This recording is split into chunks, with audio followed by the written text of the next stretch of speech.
Still riding that high from Monday night, but man, we got a big one on Sunday night. You ready, buddy? And your mic is muted as hell, but let's do it, buddy.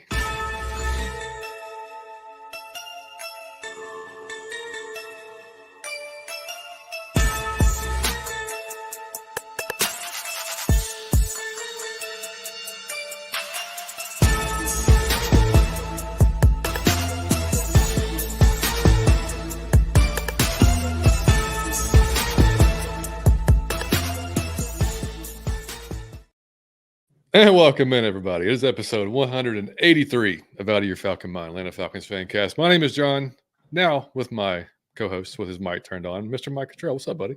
A mic working, buddy. I'm ready to go for Thursday. I can't wait, Johnny Yates. I'm spiced up. You can't jazz me up with one win.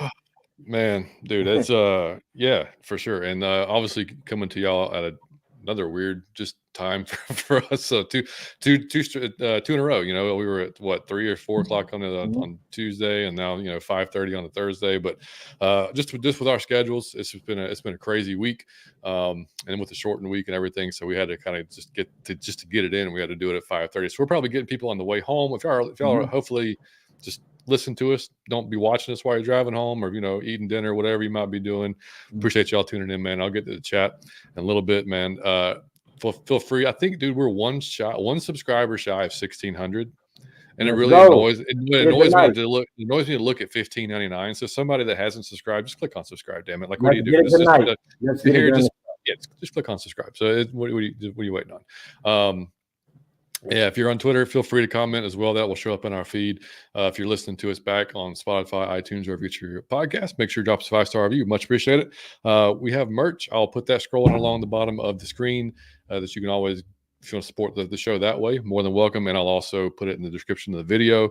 You can email us, atlfalconfancast@gmail.com. Anything you want to do or tell us Falcons-wise or not, be happy to read it on the air.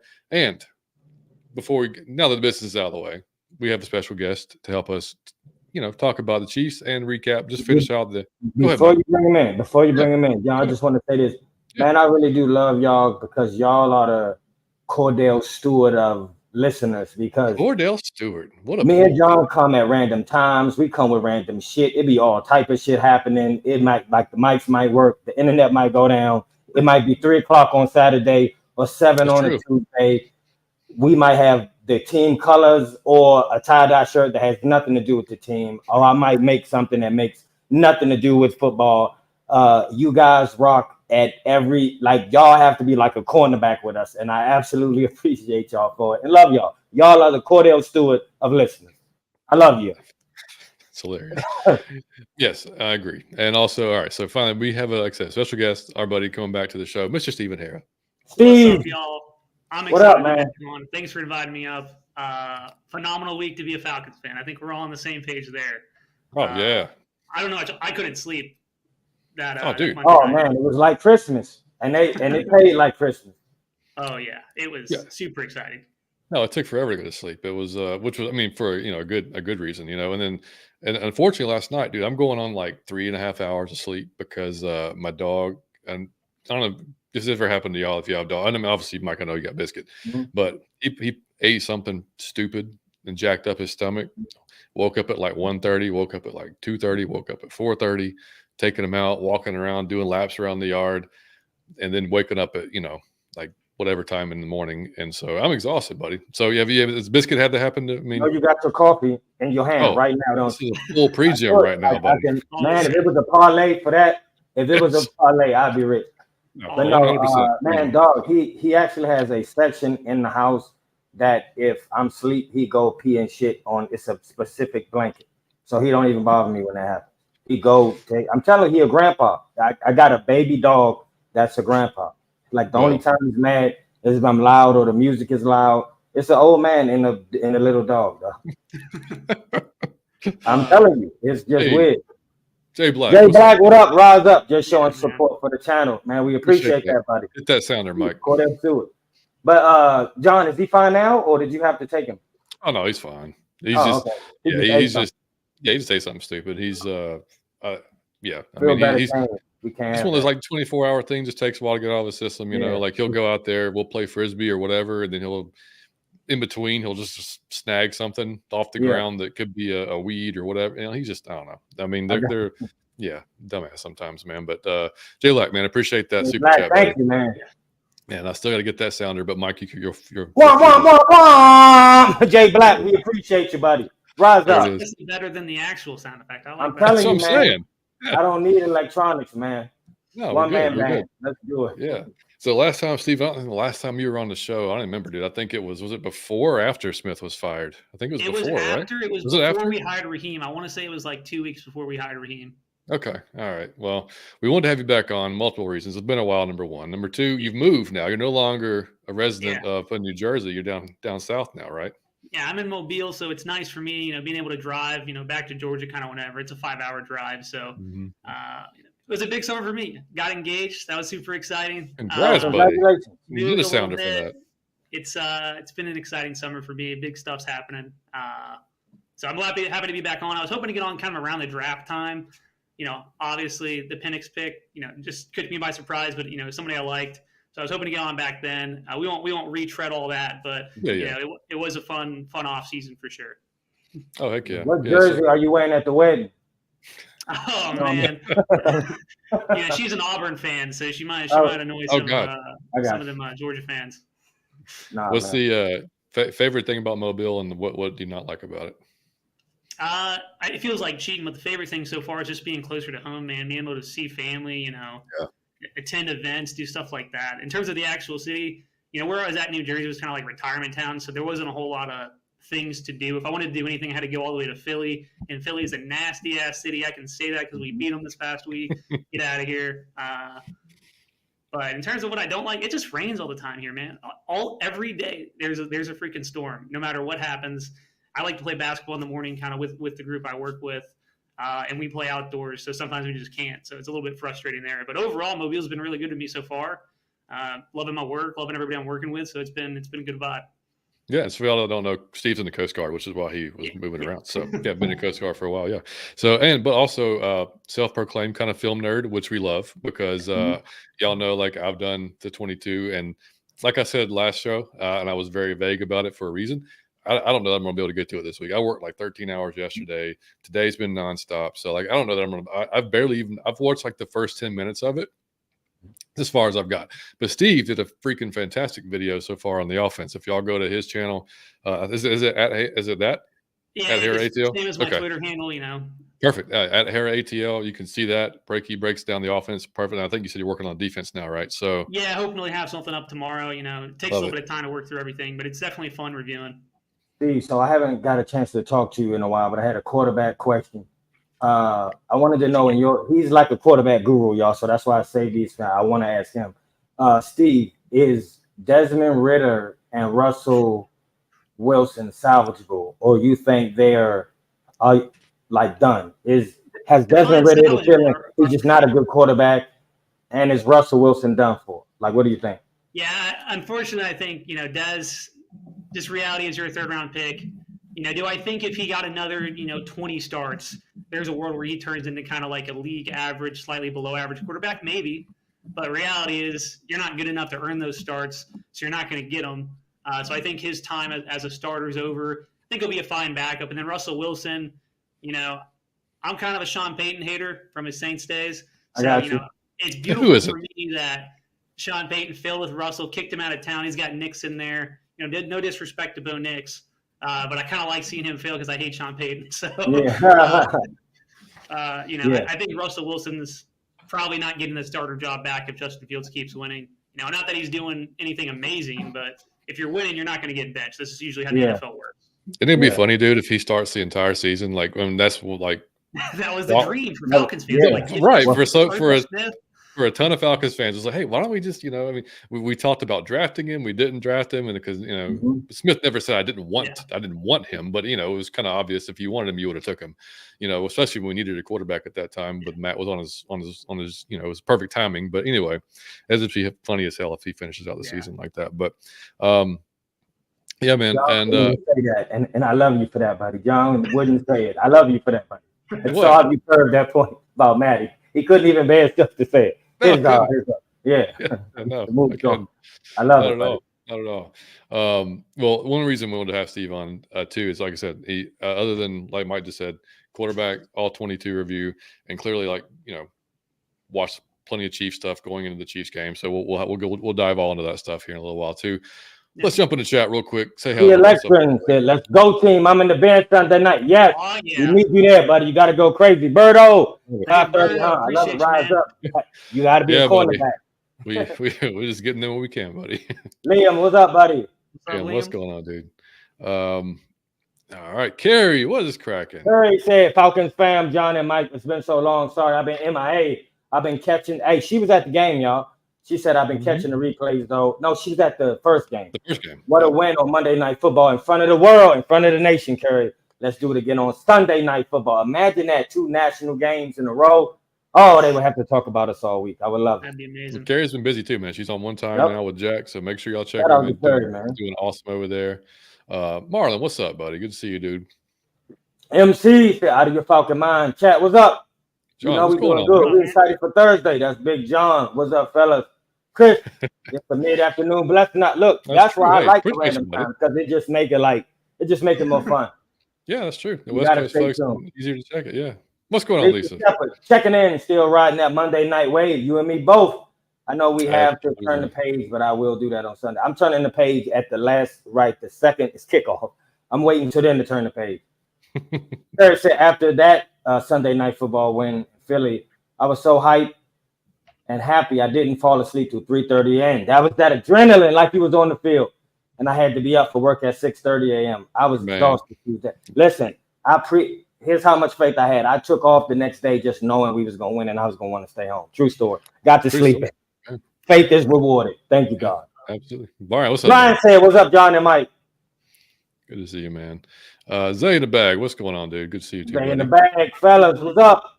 JT, what up? Salute. Hey, Double H said Jesse Bates 3 this week. Three hosts, 5 of your Falcon mind. We are going to have, and this is our third show of the week, right? Uh-oh. Listen, it's all not Nick slander. It's Peyton slander. It's not about Bo Nix. It's about Sean Payton. We're hating him, not Nix. Bo Nix, man. Hey, dog, I love Bo Nix, but I understand what you're saying. I don't like Sean Payton either. Jay Black said, John and Mike, you should ask Curry to come. Curry been on the show a few times, but come back. She'll be back. Absolutely. Yeah, man. How many times Curry's been on the show? What up, man? Once or twice? Mactown, what up? Twice. Yeah, for sure once. I know it was the 100th, and I don't know. I thought it was more than that. Miss Pam, what's Pam. going on? Hello, John and Mike, and everyone in the chat. Miss Pam, how you feeling about that bullying savage beat? You know we won by 1. I'm gonna use this savage beating we took to the boys. Dominated them. Yeah, dominated. Extreme total domination.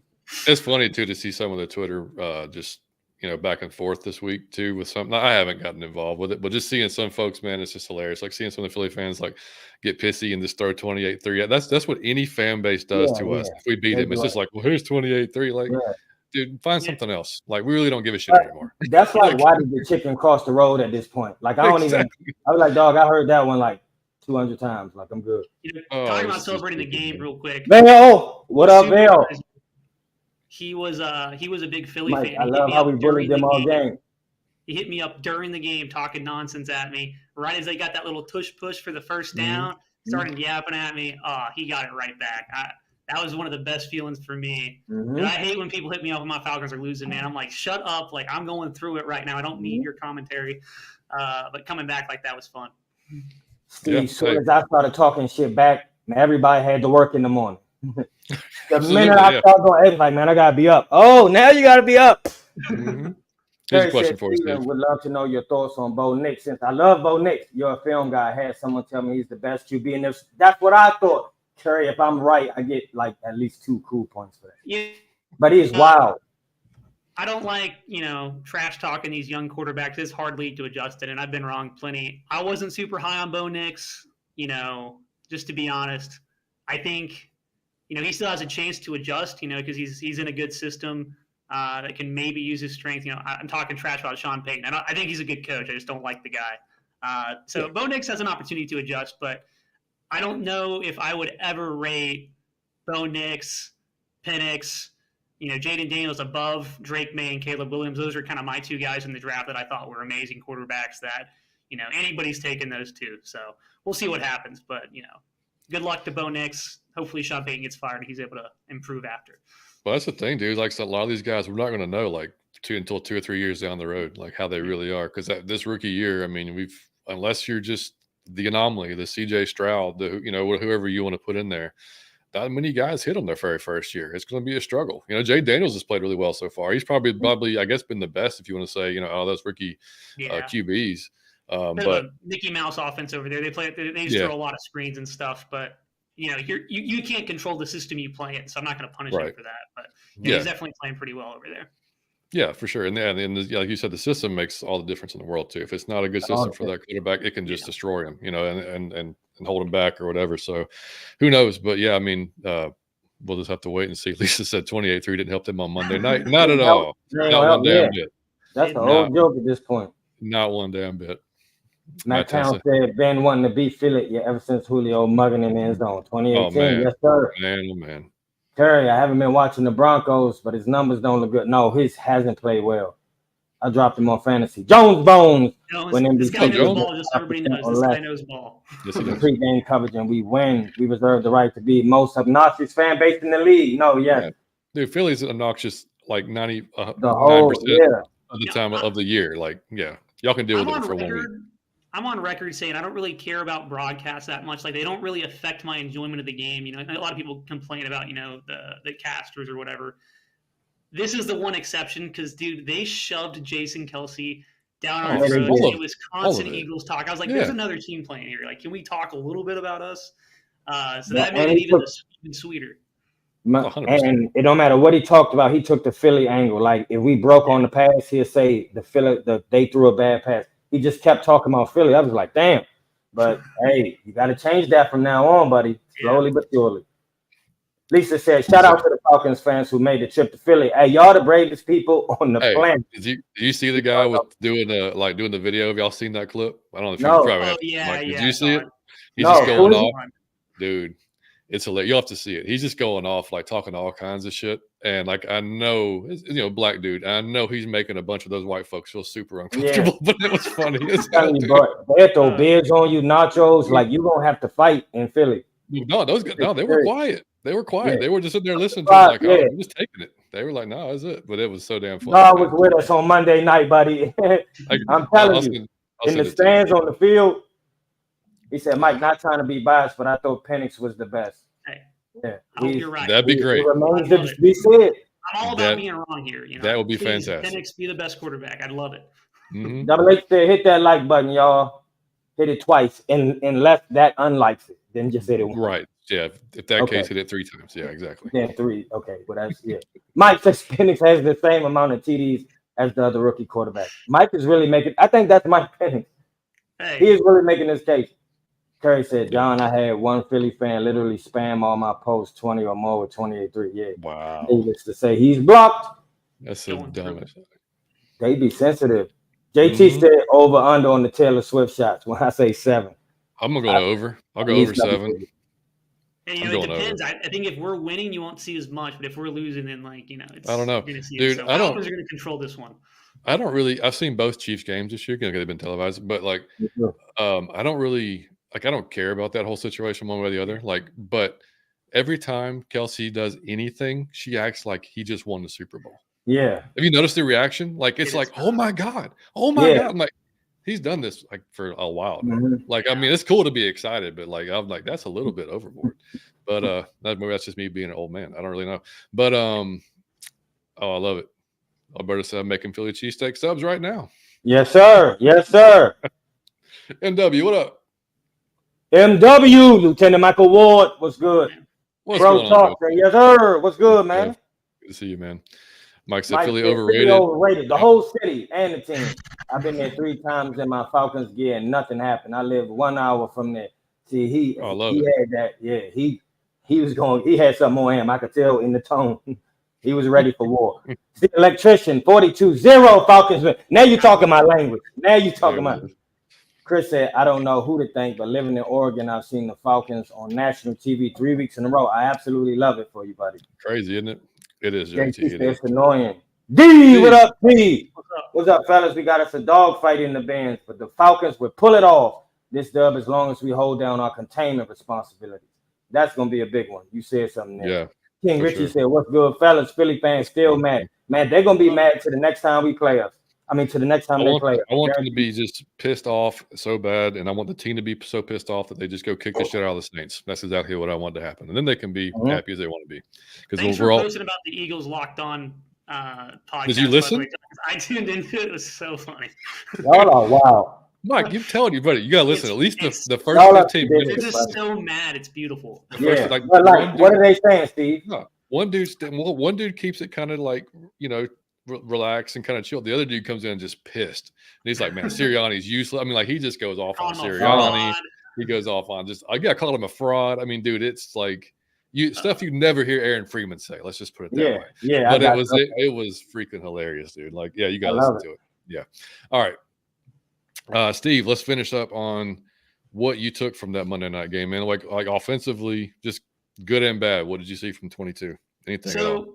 I think the biggest thing for me is, everybody was talking about this week one, just not running play action, not using your tight ends and running backs to really help out the offensive line. And, that was concerning to me because if you watch the Steelers tape from last year, the Rams, they chipped Watt on every play. Aaron talked about this on his pod a lot. Like, they had a good game plan for dealing with the Steelers last year in L.A. We went out there. We did none of that. We were like, all right, Caleb McGarry, you're Trent Williams. You're going to lock up T.J. Watt one-on-one all game. Yeah, and that's just not good game planning. So coming into week 2, I thought they did a much better job, getting under center with the play action and really committing to running the ball. Part of this is also the players just played better. That's always part of this. We always want to blame coaching. At the end of the day, it's the players' league, man. Like, it doesn't matter what you're scheming up. If you got Patrick Mahomes out there, he's going to make it work, right? Mm-hmm. So I know that's a bad omen for this upcoming week, but, that guy's really good. So offensively, I thought we just did a much better job. Pass pro for Kirk. And then I think the game plan was just more sound in terms of, the offensive line held up one-on-one, but if they hadn't held up one-on-one, we had players there to help them. So, that's to me good game planning. We're not, not believing in our guys, but if our guys do need help, we have it there. So I thought that was a big thing for the offense. Kirk just played better straight up. First half was a little rough, but, he started putting some zip on the ball, more comfortable in the pocket. And then on defense, the biggest concern for me, we just don't get a lot of pressure right now. And, it was the thing week 1. It was the thing week 2. The Chiefs have a rookie left tackle, I want to say. And, he kind of struggled against the Bengals. I need somebody to put his ass in the dirt, man. I need Ebiketie, Caden Ellis, someone on the edge, Lorenzo Carter. Someone needs to get some pressure there because their interior offensive line is much better. So, that's probably my biggest takeaways from the film is defensively, we just need to get pressure on the D-line because we're not doing it right now. The only way we can get pressure right now is with, like, Caden Ellis or a blitz. And then sometimes we weren't even getting home with that pressure. And because of that, we gave up some big completions down the field. So, the defensive line players need to do what the offensive line players did and just play better. Like, you have to win. At a certain point, if you're not winning your one-on-one blocks, there's no scheme to fix that. Like, if you're not winning ever, then there's no scheme to fix it. The only guy who's winning right now, I would say, is Judon out there. So shout out to Judon because, big addition late into the offseason, and he's done a good job. So against the Chiefs, we're going to get into preview stuff, but I'm hoping one of the other edges is going to step up and kind of help Judon out. Because right now, our second best edge is Lorenzo Carter, and I love Lorenzo Carter. But if he's your second best edge, you're in a tough spot. So it was fun film to review, though. I'll tell you, for starting to make some of these YouTube videos and breaking the All22, my first video being on the offense week 1 was rough. I was like, oh man, this is what I got to start with. Hey, just be happy you didn't do it last year, buddy. That's all I got to say. Yeah. Like knocking your head off the wall. I mean, that it was.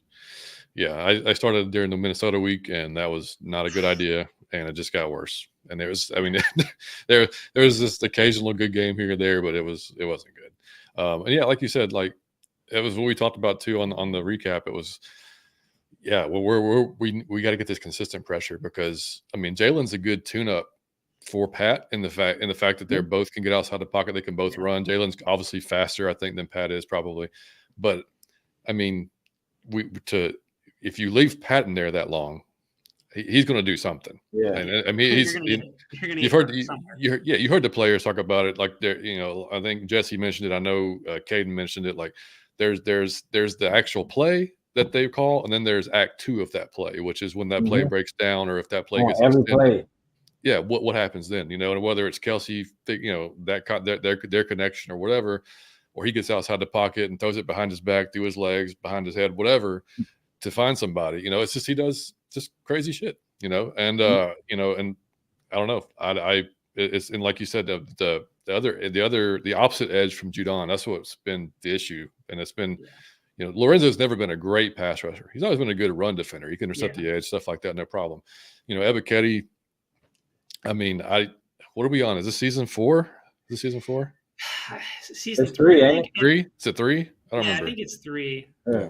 He's a tough one, man. People talk about why isn't he getting snaps. The reality is, if you want to get snaps in the NFL, you have to be good against the run game. Like, you just have to be.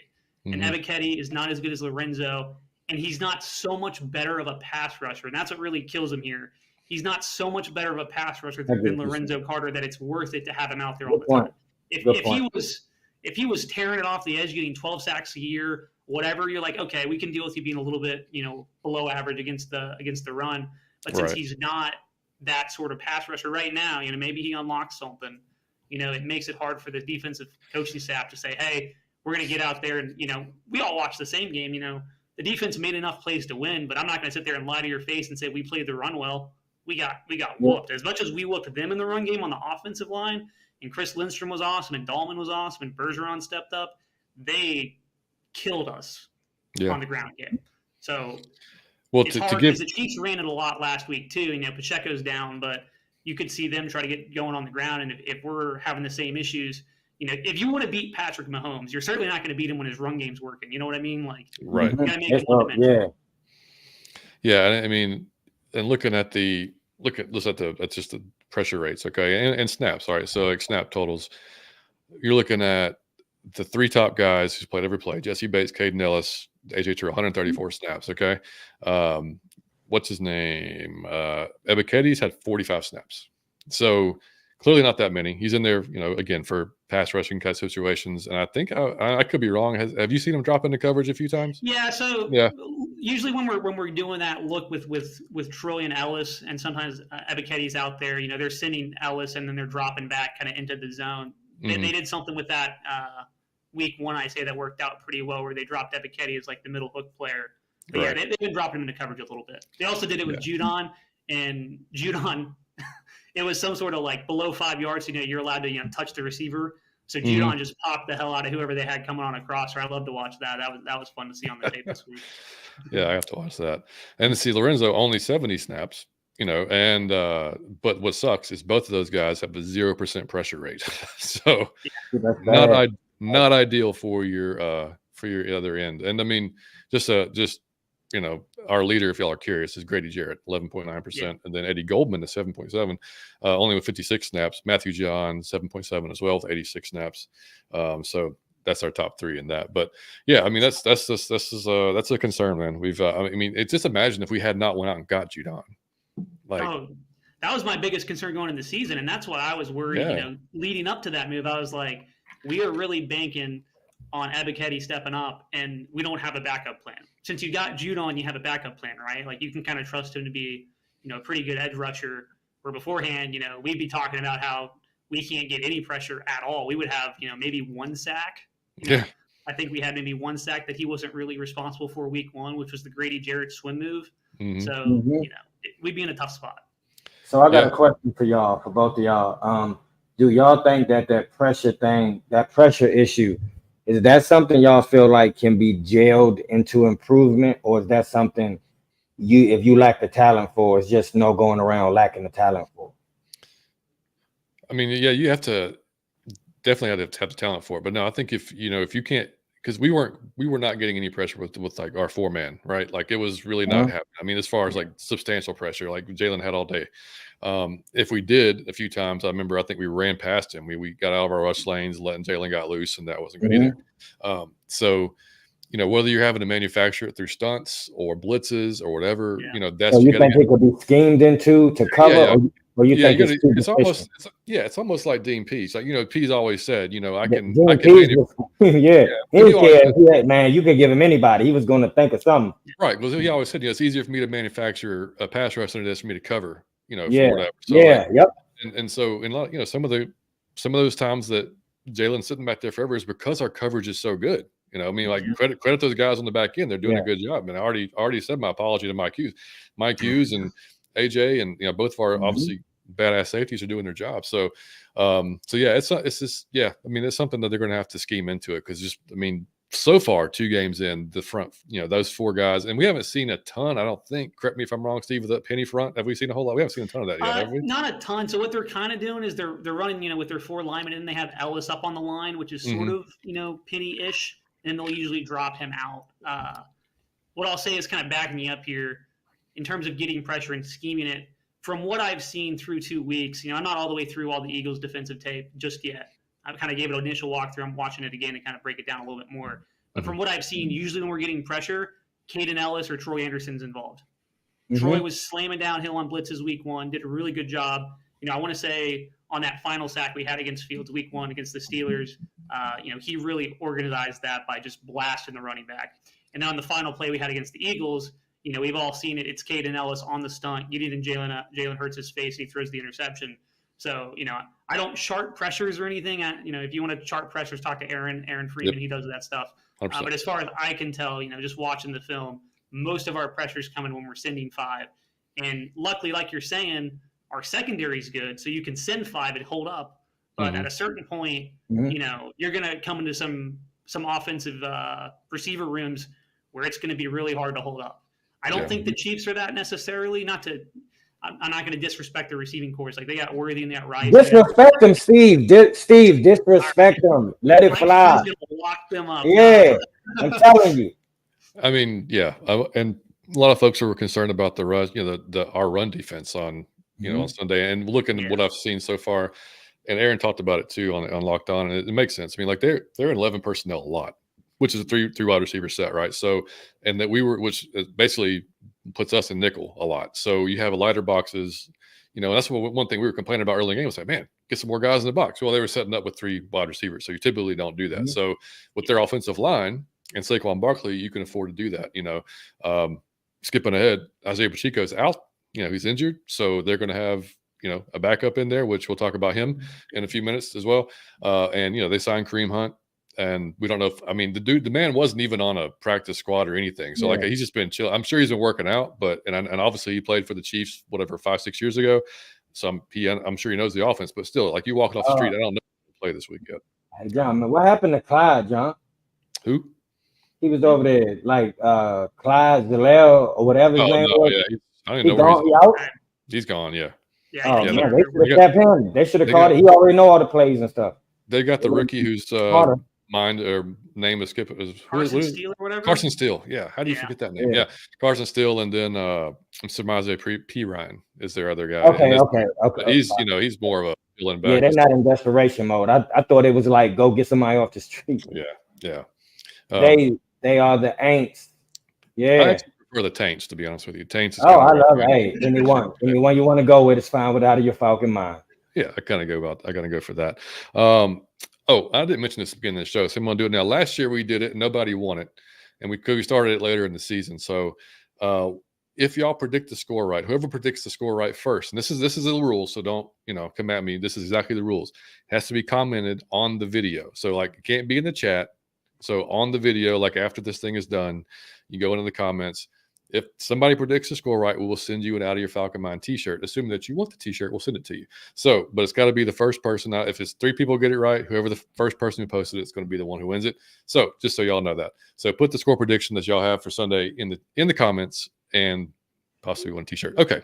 Anyway, sorry. I don't even know why I write myself notes because I don't fucking look at them. I just start talking and then I just ignore them completely. But I'm gonna tell you, I'm slowly been rubbing off on John Yates. It was at 100%. I would wing it all the time, and he would have notes. And slowly but surely, he's just winging it and just letting them know. I think it might have been. I forgot what show it was. One of the ones you weren't on. Like you text me like, "Hey man, that was awesome." I'm like, "Yeah, I had nothing with me." I was just, like, I just totally just like went off the cuff on that one. Sometimes that be the best stuff, man. Yeah, you never know. But yeah. So all right, so let's get into the Chiefs, man. Or anything final less on the Eagles, Steve, or is that pretty much it, buddy? You know, I guess for me, just talking about the most encouraging thing about the Eagles game really was just the offense adjusting. Because to me, that would have been the most like damning thing. If we would have sat there and tried to do all this shotgun pistol runs without adjusting what we were doing, that would have been alarm bells for me, because it means our offense isn't reflecting on what went wrong. They're just out there like, you know, the stubborn, we're going to do what we were good at because we'd rather run this play and you have to stop us. Listen, that's cool and all, but we can do better stuff than that. We can beat the defense schematically. And they adjusted their offensive line. Really, the offensive line protection was the biggest thing to me, because that was what really doomed week one. And they did better stuff. You know, there's a lot of ways to hope. You know, I don't want to go too on a tangent here, but basically you can use your tight ends to chip. We saw with Pitts, and he did a bad job week one. He did a better job this game. You can also, you know, release your running backs through the offensive line in the middle. So where Matthew Bergeron is struggling, you release Bijan right through the tackle gap between Jake and him. And if the tackle's, you know, coming outside, Bijan gives him a hit on the shoulder, and you help out your rookie. Well, not rookie, but second-year player, right? Yeah. So there's a lot of stuff they could have done, and they did it this week, and that was encouraging to me, because we're seeing adjustments week to week. And if you don't see adjustments week to week, you know, I certainly wouldn't have any faith in this offense going against Kansas City, because they have an amazing defensive coordinator, and he's going to game plan us really well. So that's the most encouraging thing for me, because I was, you know, very critical of Zach. Why am I forgetting his last name right now? Robinson. Yes. Yeah. I don't know why I just blanked there, but I was really critical of him week one. I think everybody was. Yeah. He bounced back week two. We're going to give him his flowers, because we're not going to be unfairly critical. If you do bad, I'm going to call you bad. If you do good, I'm going to call you good. So shout out to him for adjusting. Yeah, because I got a question for you. I'm gonna give you three options. Did Zach Robinson improve the most? Did Kirk Cousins improve the most? Or did the running game improve the most? Or did the offensive line improve the most from week to week? That whole offensive unit I just gave you. That's a tough one, man. A part of me wants to pick the offensive coordinator, him improving, but I will actually probably give it to the offensive line. I think they just played way better across the board. Like, I think straight up, I think they were pissed off that they got whooped week one like the way they did. That's what I think. All the chatter, you know, about Jalen Carter's about to baptize Lindstrom and Bergeron, and they locked him up. They put him in the dirt multiple times in pass pro one-on-one. I loved it. I did my offensive review, man. I was cracking up watching it. You know, Caleb McGarry was putting people in the dirt. I loved it. So I think the offensive line just took the challenge and said, "This isn't who we are. Sorry, Kirk. We're going to be better." And the players helped out the offensive coordinator by being better. You know, he also helped them out. So it was everybody, but I'll give it to the O-line, because I really liked what they did Monday night. Yeah. It's way different than last year. And I hate to really, I guess I don't want to kill Arthur, because I think Arthur was really hamstrung by the QB, and we saw that. If you watched any of the All-22s I did, I mean, like, it was just not good. He picked him though, John. He picked him. I know he did. I know, but I'm saying, like, I think his play calling was just like, I don't know what else I can do, kind of thing. I got you. Right. I mean, like, but I mean, it was maddening to an extent, because you did see kind of this repetitive that was not working. But like you said, you know, first week, Zach looks at that. Obviously, he knows it wasn't to his standard or anybody's standard, you know, and he makes the adjustments and kills it. So, yeah. And like Bro Talk said, a mix of run scheme helps the O-line, which is, I mean, when you're doing play action, when you're doing split zone, outside stretch, which, I mean, the outside zone was what we've done most of us. We've been most successful at. But when you're doing all those things, that's definitely helping the O-line out for sure. No doubt about it. And John Thompson said the same thing about you with Spags. And Steve Spagnuolo, been around a long time, and he's just known for really kind of taking away what the other team does well. You know, that's just kind of that's Zach's have a bigger challenge, I think, dealing with him than he will with Fangio from last week. Man, that's 7 different things, buddy. Because we sucked ass week one, so you don't really know where we good at. That was the benefit of sucking week one. You don't know where it's coming from. It's still 7 options. You know, it's like an octopus. It got 8 hands. You still don't know. So that was the benefit of it'll make it way harder for him. He don't know where that's coming from. It could come from 8 different things, and that's the beauty of the offense. But I have no fear of that, man. Let's go and punish him and teach him a lesson. Then we 2 in a row after the Eagles and the Chiefs. It's no one we can't beat. Johnny said, "What's happening out of your Falcon mind? Let's go Falcons week 3. matchups are going to be interesting. Yes, sir. Like sure. Inspector Gadget, interesting. Berto like said we are that, beating too. the Chiefs. Damn it. That's what I'm saying. Just watch. Just Just watch, watch. man. Just watch. It's coming up. Yeah, exactly. We're going to force Mahomes to do something stupid 1 or 2 times, which he can do from time to time because he's on my fantasy. Trust me, I would know. He aggravates me. JT, we've been playing against scrambling QBs. You can't always pressure them. I want to double up what he's saying there real quick because I think early in the game you saw our plan was basically to force Jalen Hurts to the right side of the field and make him throw. Mm-hmm. So like the pass rush looked bad, but on those plays it was by design, right? Like we're trying to get him out of the pocket going one way. We tried to do it later on. He just burnt us with his legs. He kind of got us there, but that's a good point. Schematically, you're approaching these quarterbacks differently than you would, scheme it against Kirk. Jared Goff. Kirk. I mean, like anybody that's going to be more of a traditional stand-up quarterback, in the pocket type of guy. Mm-hmm. Yeah. The thing is, the league is going so far not away from it, but I mean, you're getting a lot more running quarterbacks that can run nowadays. So, yeah, it's an issue for a lot of teams, man. What's going on, JR? Pound for pound, Edge is the problem. You're telling me. Yeah, make sure y'all check out Pound for Pound every Tuesday. So, John and Steve, I got another question.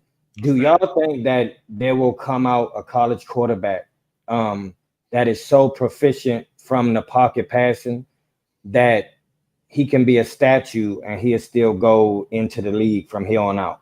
Because with all the running quarterbacks, do you think if somebody was so good from the pocket but a damn statue, like tall and stupid looking when he tried to run, like, do you think somebody would give him a chance, or it's like, dog, we can't use that in today's NFL?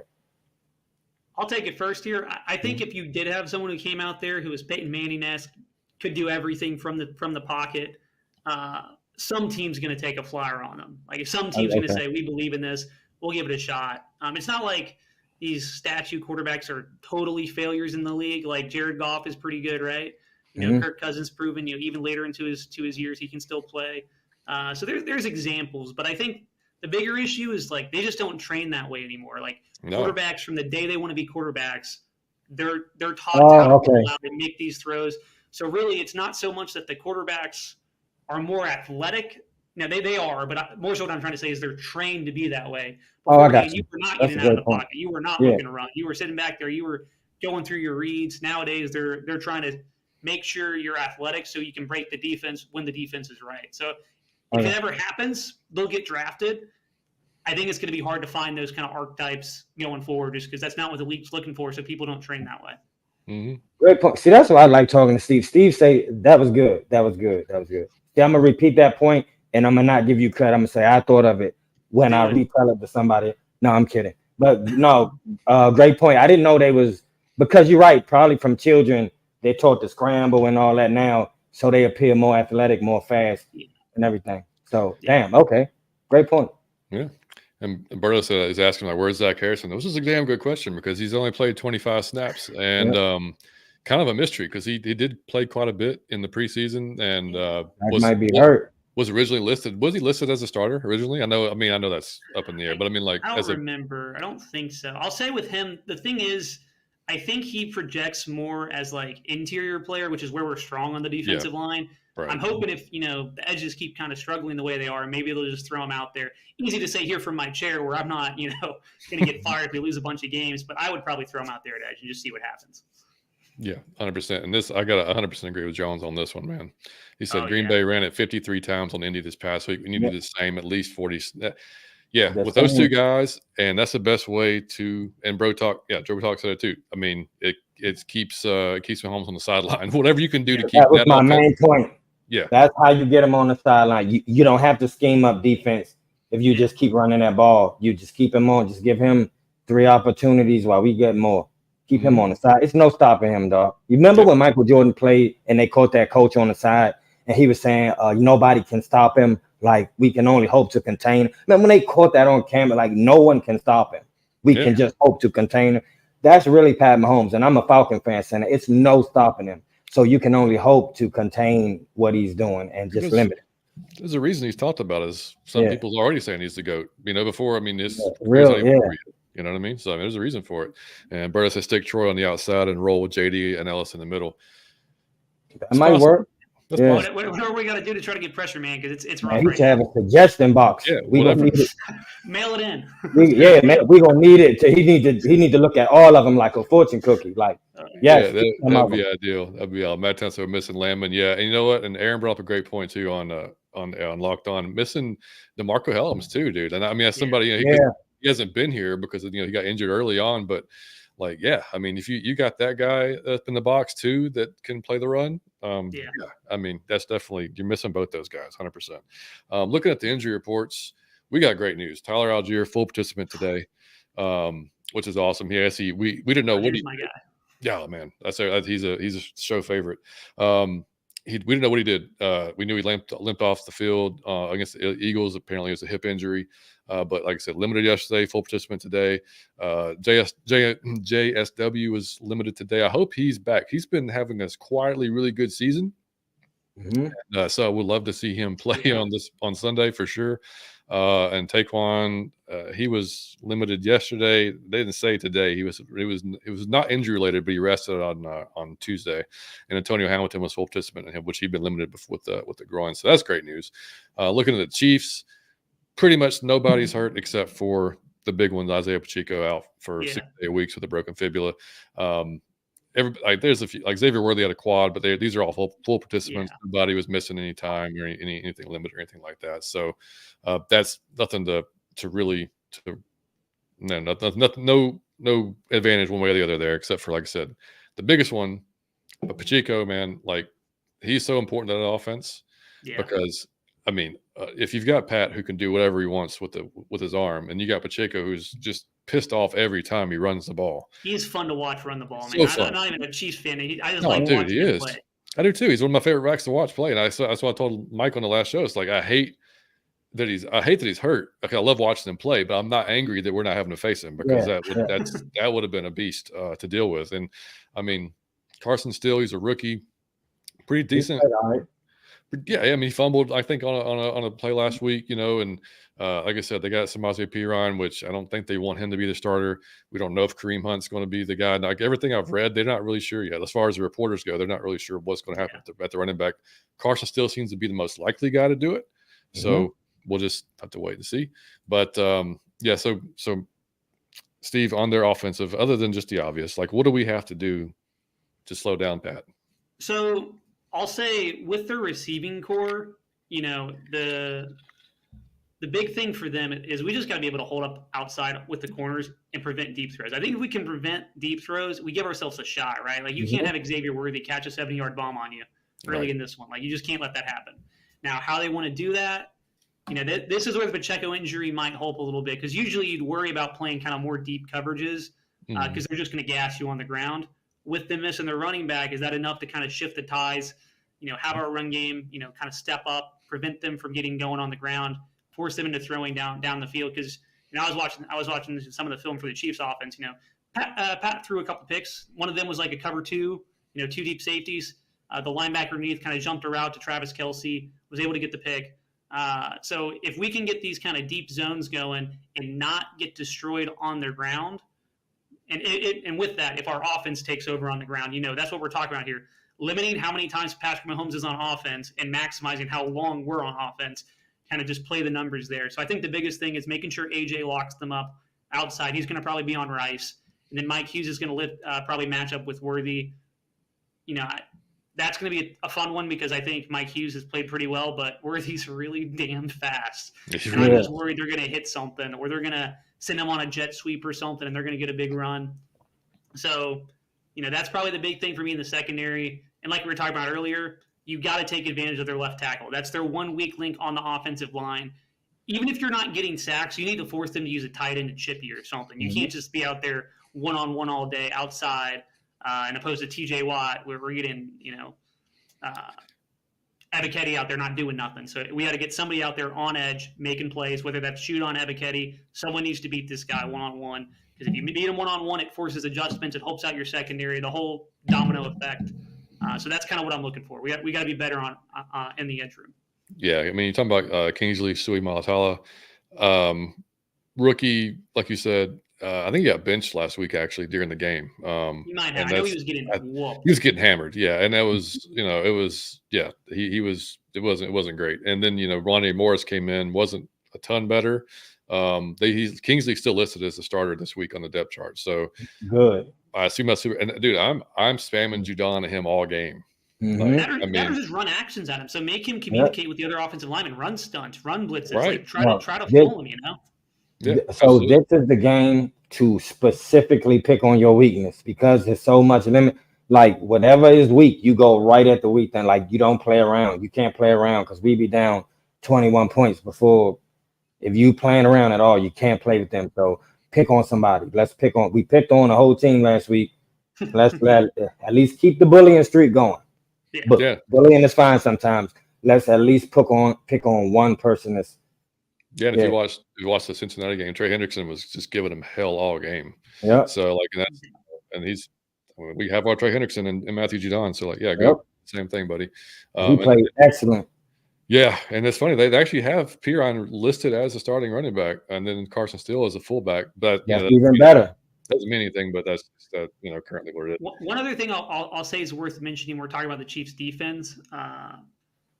What I would say for them, they play a lot of like too high coverage, so a lot of like deep, double safety looks. That naturally makes the box a little bit lighter. If we could force them to get out of that, Drake London and Kyle Pitts have to take advantage this week. Drake obviously took Darius Slay's ankles in the end zone for that touchdown. We need to see more of that and kind of just winning on offense at the outside receiver positions because, Kirk missed a few reads, but I don't also think we got guys running wide open out there outside of, I think it was Ray on like kind of a pylon route. He was open. It kind of made the rounds on Twitter. I get why Kirk didn't throw it.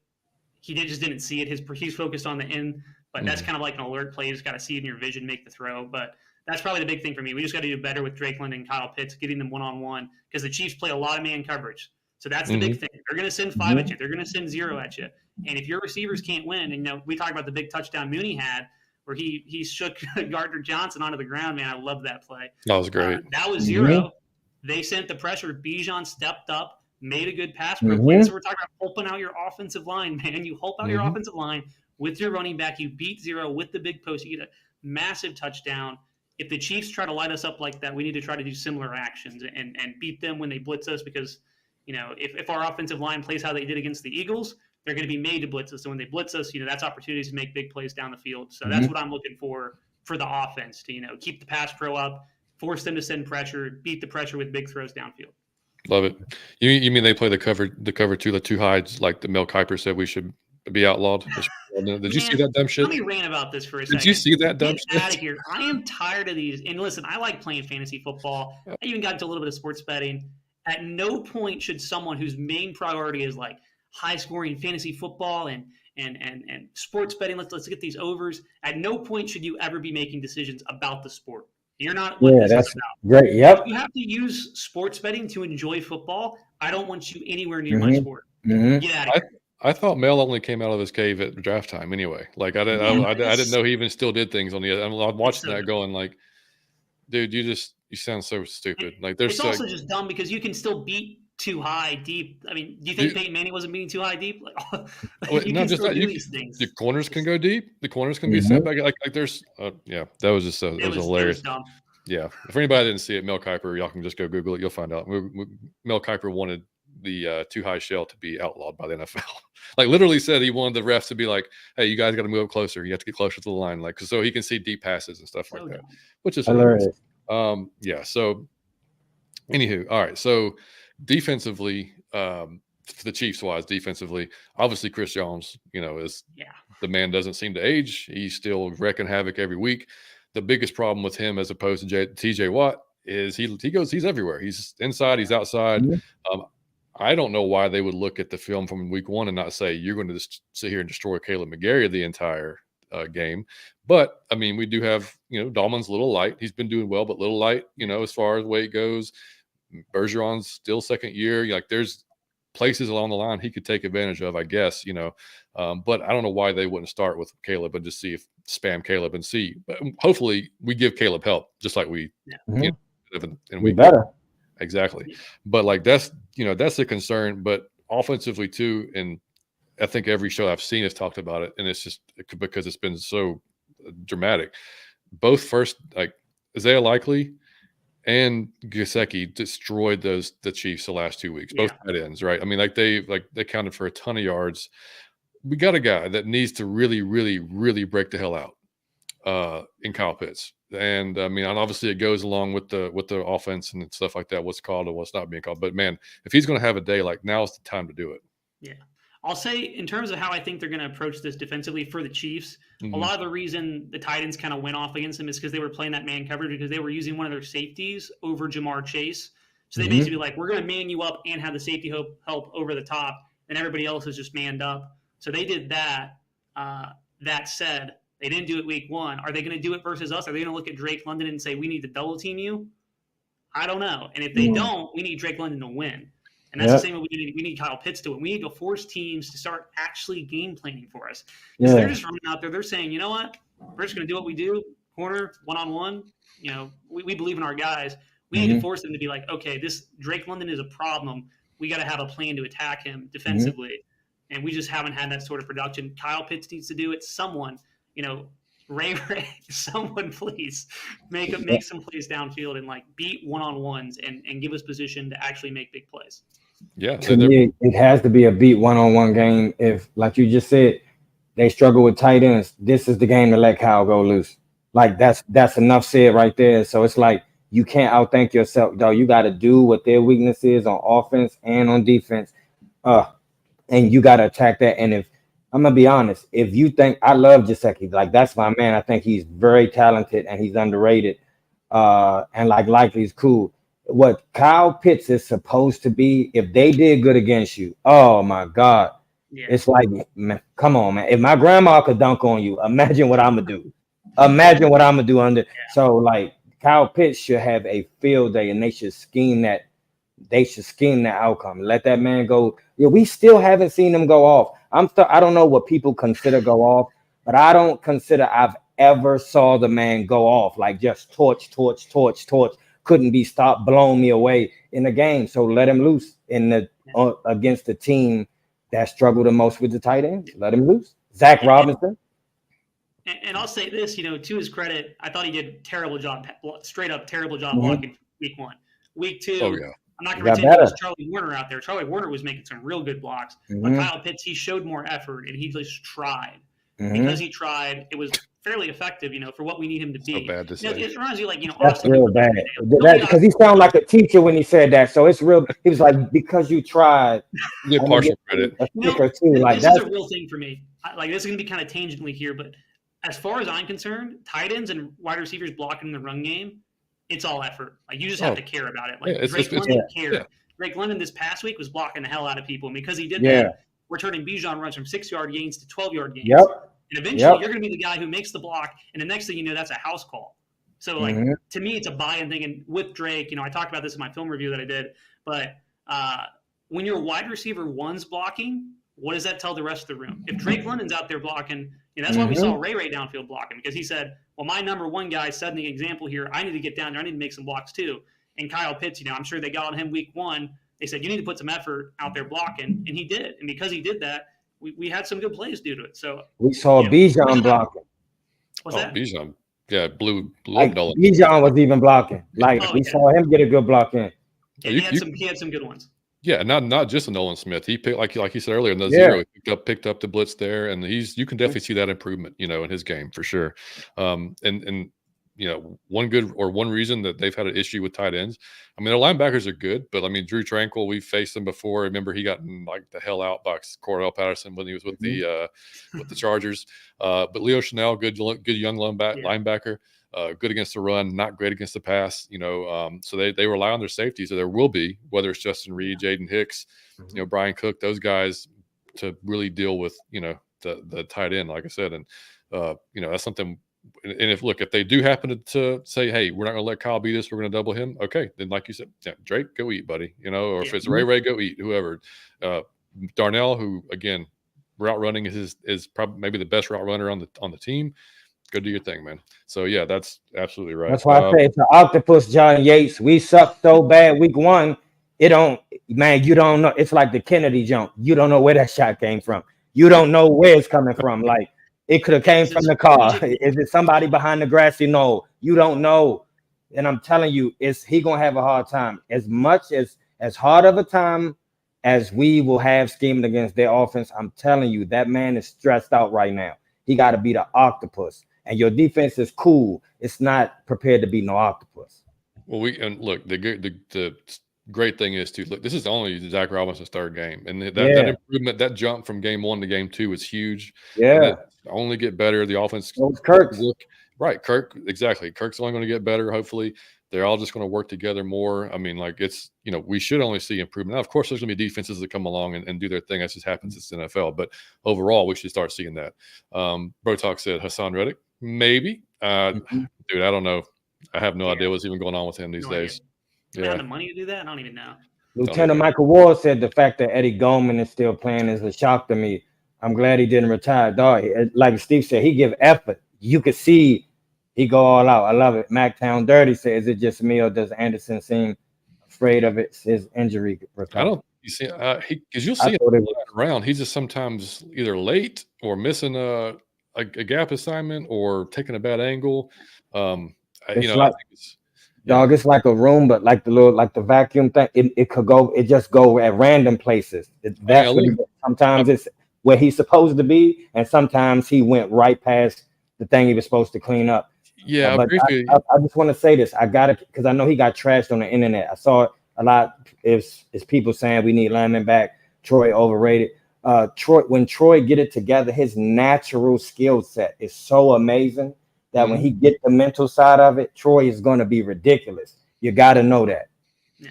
For what it's worth with Troy, sorry, real quick, just for what it's worth, watching the All-22, it wasn't as bad as the TV copy, which is always a good sign. It sucks when you're like, the TV copy looks bad. You turn on the All-22, it looks worse. That's like, man, what are we doing here? Yeah. But, it wasn't good. I'm not going to lie to people. It wasn't good.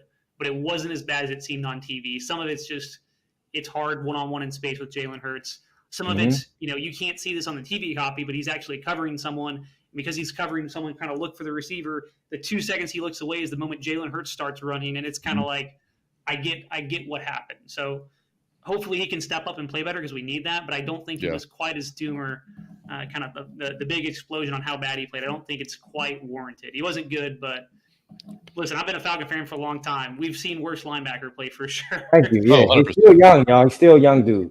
100%. No, and it's more the run fits. Really, that's where he still needs his work. Because I briefly looked at PFF, and he's right around like a 46, I think, with run defense, which is just god awful. But then, like if you look at his coverage, it's I think high 70s, which is really good for a linebacker. So it's like you got the good with the bad. But I think that's something he can improve with. I mean, as far over time, games, man. You gotta play. For sure. What's up, Raymond? Good to see you. RC said, "What's going on, fellas?" Yeah, MW said I like the Caden Ellis and Matthew John Conn to create pressure. Yeah, I'm a big fan of that too, man. Absolutely. Yeah, John Thompson said blitz Caden more. Blitz Caden more. I'm with that. I'm with it. Lisa said, "How do you guys rate the offensive play caller for week 2?" Yeah, dog. He seemed like he made the same. It seemed like, and I'm not saying this just because I'm out of my Falcon mind. It seemed like every unit made the same size jump. From Zach Robinson to Kirk Cousins to the running game to the offensive line to the defense. I swear, I'm not just saying that. Like they all improved. It was to the same decimal almost. So that's why I'm saying week 3. I'm talking shit, baby. You can't even show me a glimpse. Oh, you can't even show me a glimpse because if it doubles in size again, we can beat the Kansas City Chiefs, and then my shit talking will double in size again. As we go forward. So let's go, fellas. Rise up. We come out of this week 2-1, Mike. I need you going off because I'm telling you, man. Oh yeah. April, what up? John Thompson said 27-21. Yeah, you calling for that win. Yeah, Christy. Yeah. Cracking. I'm telling you, we can do this. I'm waiting for a biscuit pick. I'm telling you, he coming Friday. I'm telling you, he better, man. Okay. Oh, we picking ATL. I love it. Joshua picking ATL. No Chiefs yet. I love it. Another PR picking ATL. Let's go. Falcons 31. Nando picking ATL. Look at hopefully. 8 picking ATL. Come on. And this will be a game 1. It is the first time ever. I love y'all against bully of all bullies. Make sure y'all put those scores in the comments of the video. Complete confidence. I love it. Possibly I win love y'all for that, man. Yeah, That's awesome. exactly. Damn right. All right. We're gonna hit Jason Kelsey. It's we're not gonna the hit podcast for rational thinking. I absolutely love you guys. Let's go. No, yeah, you're in the right spot. Look, we're gonna hit Jason Kelsey, or we're gonna hit Travis Kelsey real quick, and then we are going to hit our keys. What we're going, what we really think we got to do to win. Then we're gonna get the show wrapped up fairly soon. Travis Kelsey, obviously a problem. We know Pat's going to do his thing. We have to try to get pressure on Pat. We know that. We have to try to keep Pat in the pocket because Pat will run. If he doesn't want to necessarily, but he will, and he's pretty effective at it. But the biggest thing, and Caden said in his interview, is whoever you're guarding, whoever those guys are, you got to guard them the entire time, like until the whistle blows, because like that play's never over until it's out of his hand and going wherever it's going. But with Travis, he can cause problems. We've done pretty good with tight ends this year. I will say that. So this is like either going to be a Troy Anderson problem, or this is going to be possibly, and it scares me to say it, a Richie Grant problem, because if Richie's out there, with the 3 safety look, because I like Richie, and he showed up and like basically saved a touchdown for us last game. Appreciate you, Richie. But he got cooked by a lot of tight ends last year. We all saw that. Travis, one of the best ones in the game. So, I mean, what would you do to stifle Travis a little bit? There's no real easy answer. I'd say the easiest way to trifle and kind of stop Kelsey from taking over the game, or to either make him the focal point, be like, okay, we'll give it to you, Kelsey, you got to beat us, is you just can't have everybody going off. So like if Kelsey's going to be the one eating, we can't also have an Xavier Worthy bomb or a Rashee Rice bomb. We have to limit them at least one of those spots. And if we're going to let Rice eat and Worthy eat, then at that point we need to be trying to lock up Kelsey. There's no real great way to do it because he's good enough to beat you in man coverage. And if you play zone coverage, he's also going to beat you because he's just really good at like feeling out the zones. So what I would say is the best way to stop Travis Kelsey is to pressure Patrick Mahomes. So it's all going to start up front. Like we have to win up front. If we don't win up front, they have all day. They're going to ad-lib some routes. They're going to make big plays happen. So I don't want to answer with pray, but make some good defensive line plays and hope for the best.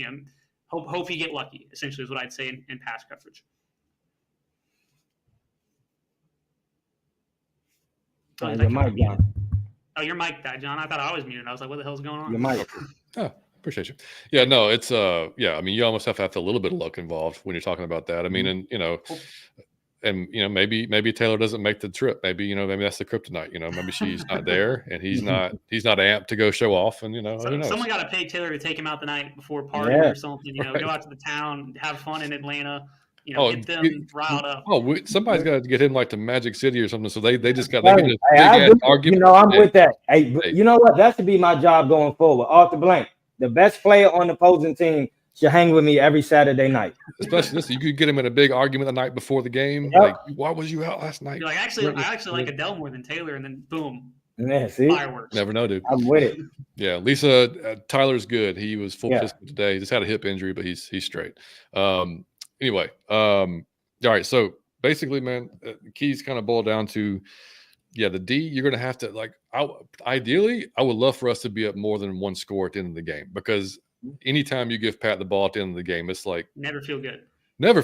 Like you're constantly just give it to Matt Ryan at the end of the game, man. You're not feeling good. No, I mean, if we're that, if we're up by 3, 4, 5, 6, whatever, and they got the ball with a minute and 2 left or whatever is left, like he's done it too many times. It's not a good feeling.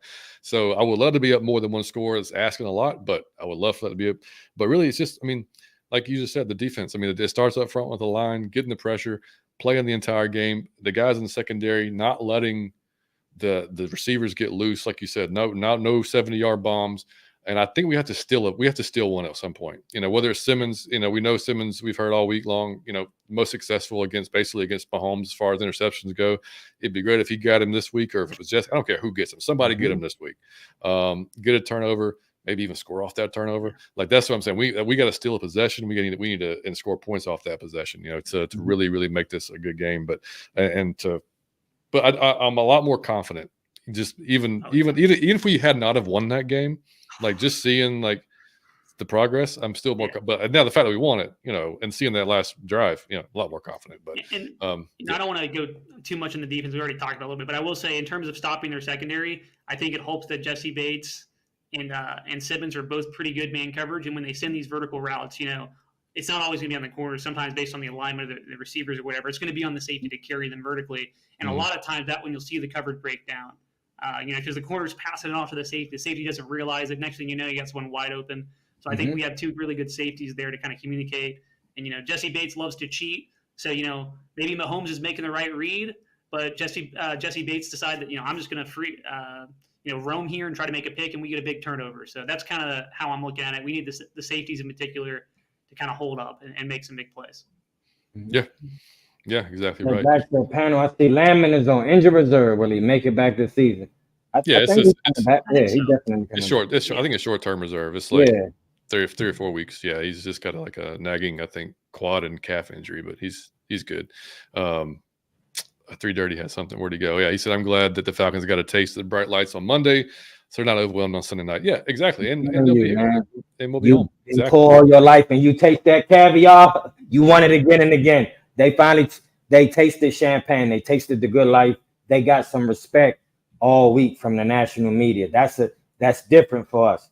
So they should want to keep that going. And everybody, I know the world got to watch. So even if you wasn't a Falcon fan, you got to watch them on Monday Night Football, and then you go do that at the last second. Now, that should carry forward. Then luckily we needed that win at the last second with that crowd beating that team to go forward against the Chiefs. That was the perfect game before the Chiefs. For sure. Especially imagine the stadium environment if we would have lost that one. Yeah. Man. That's probably an underrated thing. The fans are going to think can actually be out there excited. 100%. That's a big one. Yeah, that's underrated. Absolutely. Yeah. Another PR said, family Troy has played 9 games. He's a raw rookie. Give him time. And it's a great point. Yeah. What's up? I think they would try Kevin King. I see him getting snaps in certain packages this week. Yeah, I can see it. I can see him being a shot. Here's why it was going to be bad, Steve, because the Saints and the Bucks was a 2-0. So you got to think if we let them win, like they was going to drag us all week, like it's over. It was going to be over in every article, it's a bust. It was all a sham. It was going to be the tone. One play changed the entire perspective of the week. So that was kind of cool. Yeah. He said, JT said, Mike, let me be a part of it. Dog, when y'all say that, I be so far ahead. I don't even know what I say. I say so much wild stuff. No, they're taking Travis out. Oh, yeah, we could take Travis. Hey, Travis seemed like a fun dude. We can hang out, I'm telling you, every week. He should pay me for that. I introduce myself. Yeah, he'll come back stinking of a certain smell. His hands will be slow the next day. We have some compromising pictures of him cheating. Oh, man. Let me at him. 4 Quarters podcast said, eye discipline is going to be key in this game. KC runs a lot of misdirection, and we need to maintain rush lanes, keep Mahomes in the pocket. Best way to stop elite kill. See, he talking like Steve. He knew Steve was on the show, and that's that jogging. Robert Daniels said, did Renzo Carter make our 53-man roster? Yes, he did. I actually like him too. He stay hitting every year out of sight, out of mind, and he start each time. Yeah, it's just the run game, man. Like we talked about earlier. That's what Steve alluded to. Is like you're not going to start in this league unless you can defend the run, and that's one thing he can do. And you'd love to have a guy that could do both. I mean, that's what we've been missing for so damn long, is having a couple of edges at the same time that could actually get after the passer. But yeah, hopefully that one of those guys, Ebiketie, somebody step up, because we need, whoever, whatever they're going to do to manufacture pressure, man. Just get to Mellis, Troy Anderson, Blitzen. I don't care who gets home. If Grady Jarrett wants to go prime Aaron Donald here and just, or hell, prime Grady Jarrett. Let's give him respect. Doesn't need to be compared to somebody else. Go prime Grady Jarrett here and just kick some ass on the inside. Get some pressure that way. Especially with Mahomes, if we can get interior pressure, that messes with him some too. Yeah. Somebody needs to win. Yeah, absolutely. So, Steve, what you going with the score, buddy? Oh man, don't start me off. Mike's going to be mad. But you. Oh, come on, Steve! Don't you do it? We ain't seen you in a while. You back to the show? Come on, Steve. What you go? Is it close at least? No, I actually, last week I was thinking with my brain. That's why I predicted the Eagles. This week I'm going with my heart. I think we're going to win kind of a mid-score, like 24-21 type game. I think we're actually going to end the game with the score. I don't think if Mahomes gets the ball back in the end, I don't feel good. But I think our offense will answer the call here deep late into this one and make the plays. And, it's my heart talking here, man. I want to win this game so badly. I just would love it. It's my heart talking here, and I think we might do it. I got a feeling. I got a good feeling. Oh, okay. What's the score, though, Steve? Is it close? I said 23-21. 23-21. So we eke it out. Okay. Yeah, just barely. Field goal, something like that. 23-20. So I'm right there with you, Steve. I'm right there with you. Well, Johnny Yates, don't you, John? I can see the defeat. I can see the defeat in his eyes. Johnny Yates, don't you do it. It's the Chiefs, buddy. I think it's because you're seeing the reflection. Because I wear my glasses today. Okay, good. It's not deceit. I'm with Steve, man. I'm going my heart this week. I went my head last week. I picked the Eagles, and they proved me wrong. And this week, I'm saying, no, man. We scored 22 with a pretty crappy first half and a decent second half. We put it together this week. I know it's gonna be tough against Spagnola's offense or defense, but I'm having faith in Zach, having faith in Kirk, the offensive line. Yeah, we're gonna win. We're gonna win 27-20, buddy. I like Johnny Yates with okay, I love it. Dog, the whole chat and all three of us picked the Falcons. That's if this kid oh my God, I don't even want to mention it. Oh, I'm gonna be so mad. He's not going on a walk. Four Quarters podcast, Sportscast said around the trade deadline. What do you think about the Jets shipping Reddick off, especially if he continues to miss games? I think if they talk to him and they say, because you know how this organization is so big about character and guys, and obviously tons of red flags around Reddick right now, right? So if they have a meeting with him, they think, yeah, dude's going to come in and do his job and fit into the team. Hey, obviously he's a talent, and we will take anything we can get as far as the edge goes. So I'm for it if they're for it. And that's what I'll say. Yeah. I'm not opposed to it. I think it really depends on if we're winning or losing games. If we're winning, we probably won't make that trade. If we're losing, we're desperate to get back on track. Maybe we do. Full Quarter said, I'm going to reverse psychology again. I think, oh, no, right through my heart and out my back. I think KC will win, but I'm not surprised if we shock the world. Now, are you on the fence? Hold on, man, because you said, I think KC will win, but then you wouldn't be shocked. So you picking KC? Oh, through my heart. But you picked the Eagles and you was wrong. Now you got to start thinking with your heart, buddy. Start making better decisions in life. You know what I'm saying? That's what mistakes are for. When we make mistakes, we learn from those mistakes, and then we don't repeat the behavior, buddy. Come on. Round up. Johnny says, start fast and score touchdowns. Red zone. No threes, man. Convert those chances you get. He said you remind him of Winston on Billions. I don't know, but that sounds like somebody rich, so I'm gonna go with it. I haven't seen Billions. That's one that I haven't watched. Yeah, I've heard that it's a good show though. All right, man. So we'll finish real quick with a real quick game of in or out because I got to get out of here pretty quickly. Let's do it. So, guys, are y'all in or out that we turn KC over at least twice on Sunday? Mike? No, once. Just once, huh? Damn. Just once. Not you, Steve.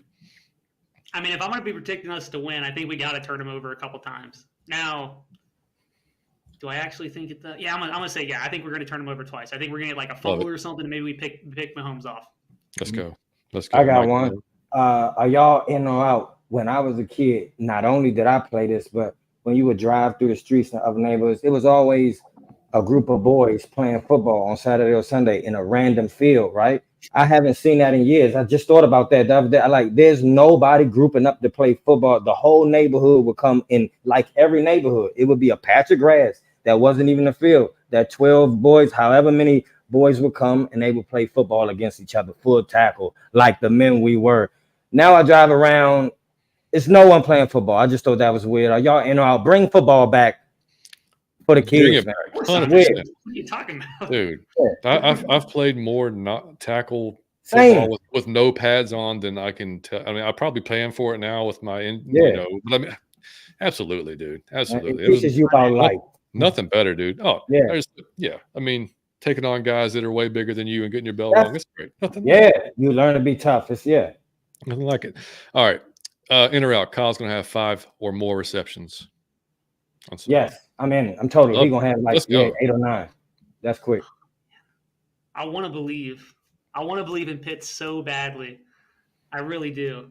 But if there's a game he's going to do it, it's going to be this one. But I just got to see it, man. I've been burned one too many times with Pitts. Like I need him to go out there and say, Steven, you're a dumbass. I'm that guy. I'm gonna go out there. I'm gonna go for 78 yards, 2 touchdowns, something like that. Yep. But I just haven't seen it, and I keep predicting it to happen, and it never happens. So at a certain point, you got to kind of call a spade, say, hey, go out there, prove me wrong. But I gotta go. I gotta go now. I don't believe in it. I don't think he's gonna get 5 or more receptions. All right. Well, I did. Hang on. I did put on Julio's jersey during the game last week, and shit turned around. Yeah. So I'm wearing Julio jersey the entire night. So y'all know. Anyway, let's keep it going. I got one for y'all. Do we have the best 2 safeties and best 2 running backs of any other team in the league? I'm in. You in? So is it like one or the other? Is it like, do we have the best combination of 2 safeties and 2 running backs, or just like we have the best 2 safeties of 2 safeties on any other team, and we have the best 2 running backs of 2 running backs on any other team. I definitely think we have the best 2 running backs. Safeties, you could argue with me, but I do think we have the 2 best safeties. I think Bates is just far and away like the best safety in the league. Yeah, that kind of gives him the boost. But I think when you look at the running back field, that's where it's more balanced. I think Algier and Bijan are both just dogs. So, I'm in on that one.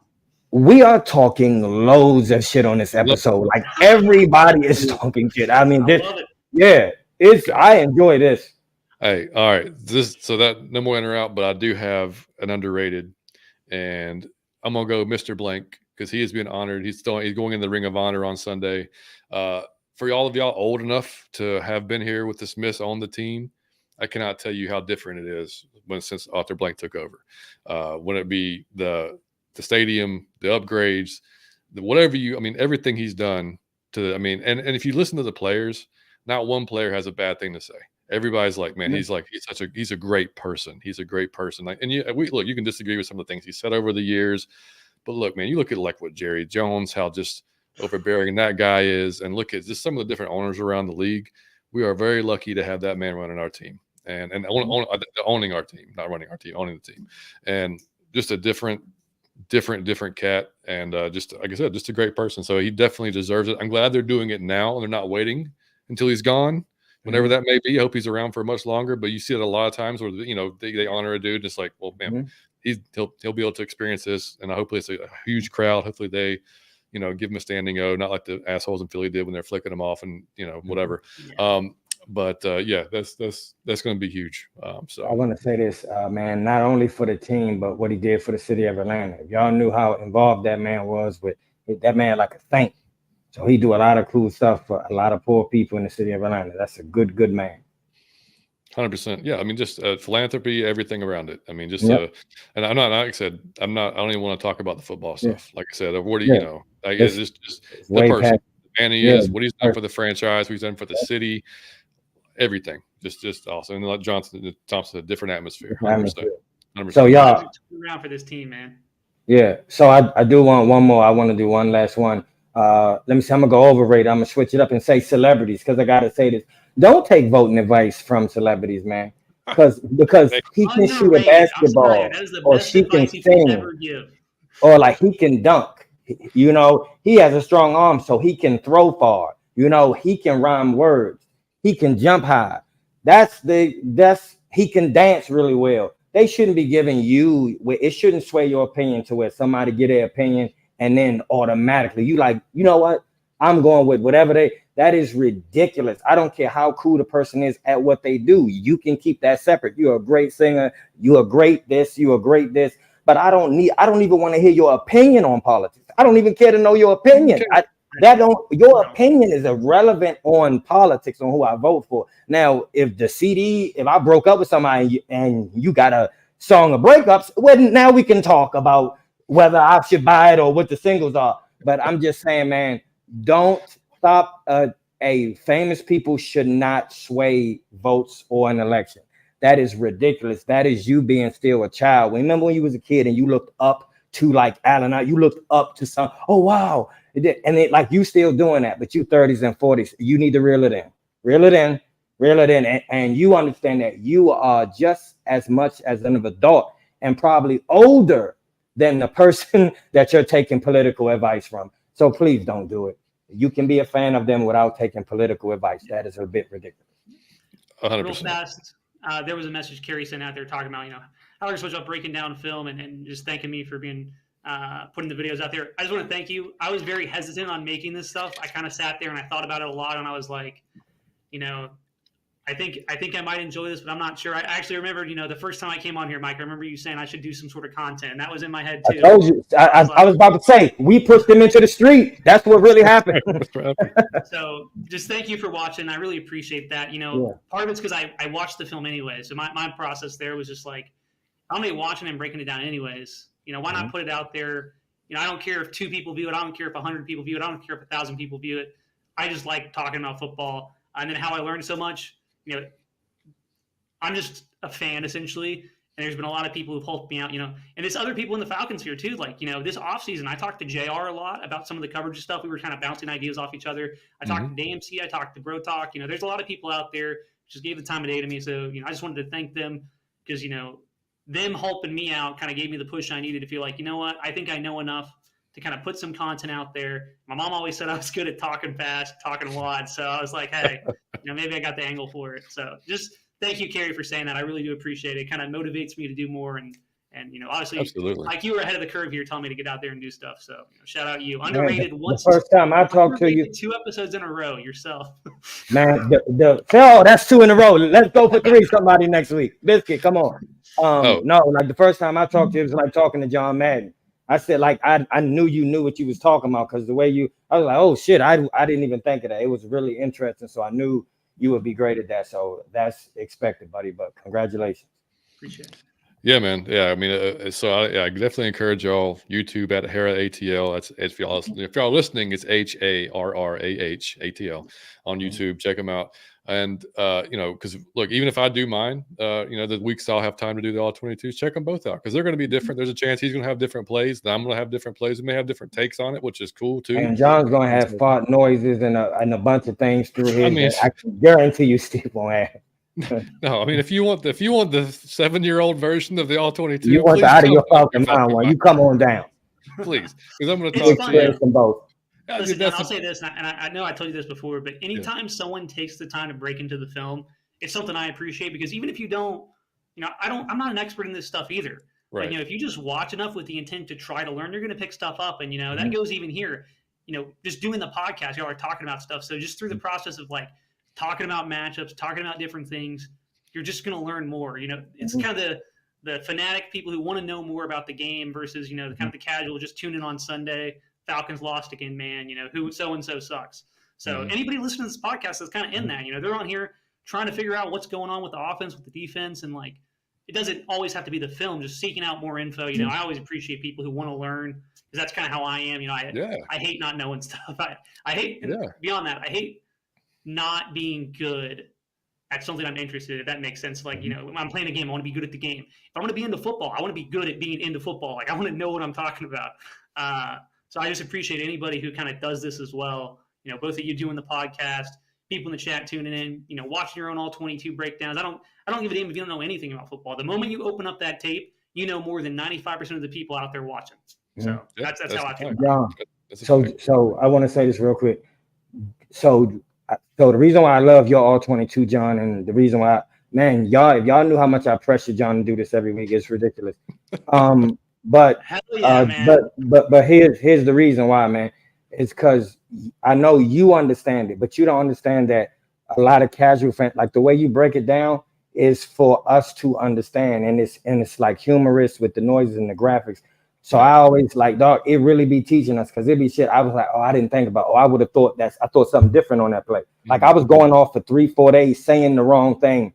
When I see like, damn, I was dragging the man, but the way you break it down, and I get bored when I watch shit like that usually. So yours is the only one I can watch, and it's full, and and it's entertaining, and I absolutely love it. But I just wanted to tell you that you do teach us when you break stuff down like that, and you make it the way you make it. It's incredibly useful for understanding the offense, especially the offense. I appreciate it, man. Yeah, no, it's fun to do. Like I said, it's time consuming as hell. Like I was talking to Steven earlier, like it really Takes is a while. time consuming as shit. And then I mean, it's my own fault. I just had to throw on the noises and the stickers and like throwing stuff on there to make it a little more entertaining. Like that's my own fault for making itself more work, but that's to make it ours. You know what I mean? To make it different. That's why I do it. But like Steve said, I mean, we could easily be wrong on some of these things because we're not in the meeting room. We don't know what Kirk's read might have been here, or what he's seeing. It's just literally our opinion of what we're seeing, or just giving you guys a different, more all-encompassing look at the play, or than what you saw on the field. Or even if you're at the game, you don't get the replay when you're at the game a lot of times. Yeah. So unless you go home and watch it, you're not seeing it. So it's just it's fun. I enjoy it. I'll definitely do it any week that I've got time. This week's just been insane. With the short week, with the Monday night game, and the work in general, it's just been just ridiculous. So, but yeah, man. But we appreciate that, JT. Appreciate that, man.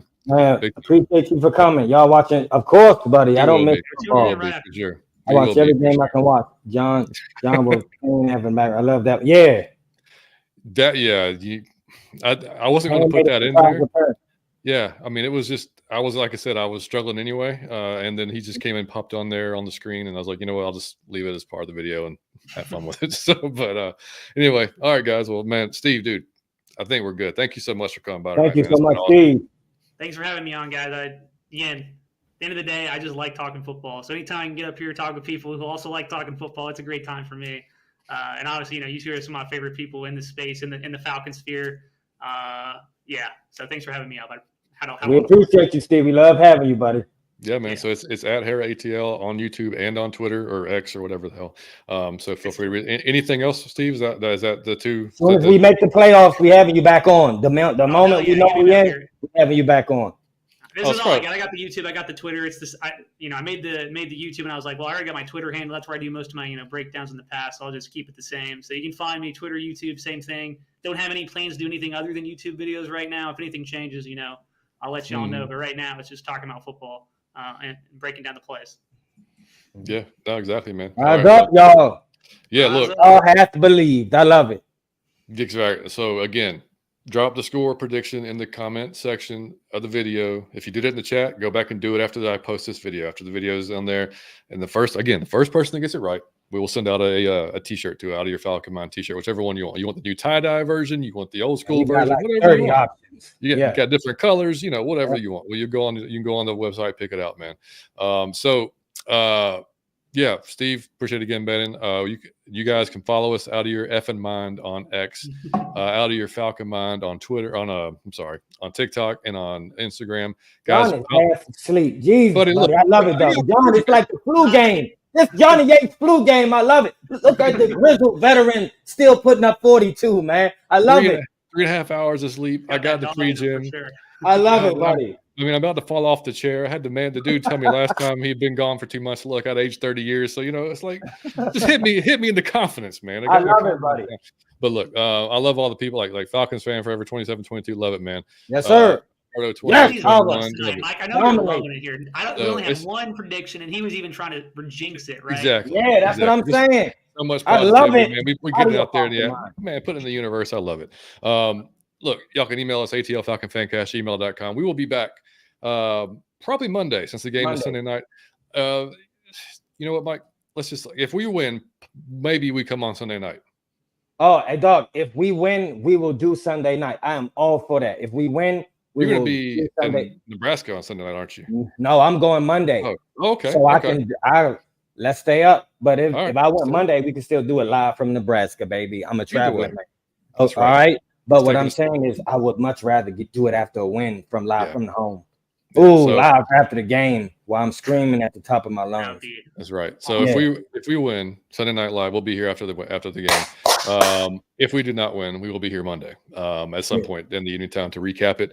But we're not going to talk about that because everybody said that we were winning. So of course we're going to win. So Kerry, we appreciate you so much. And we were. Thank you, Kerry. So really, in Mike's speak, we will come on Sunday night. We will just schedule it. Just put it in your phone. Just already set the alarm out of your Falcon Mind on Sunday night. I'm telling you, I'm going to be here. Call in to work on Monday, whatever you got to do. Yep. I'm telling you, man, put the energy out. Push the energy. If it backfire, I never told you this, and we're going to edit this part out. Oh god. All right, man. Well, look, we had over 200 folks in here between Twitter and YouTube, which is insane for a 5:30 when we started on a We love Thursday. y'all. So, man, y'all are awesome, man. Y'all are really awesome. We appreciate it so much. Like the video, subscribe to the channel. Follow us on Twitter or X, whatever, man. I'm so tired of that. X, Jesus Christ, X. So y'all have a wonderful night, Steve. Thank you again, man. Love you, buddy. Absolutely. Thank you, Steve. All right, take us out, bud. Out of your Falcon mind. Peace.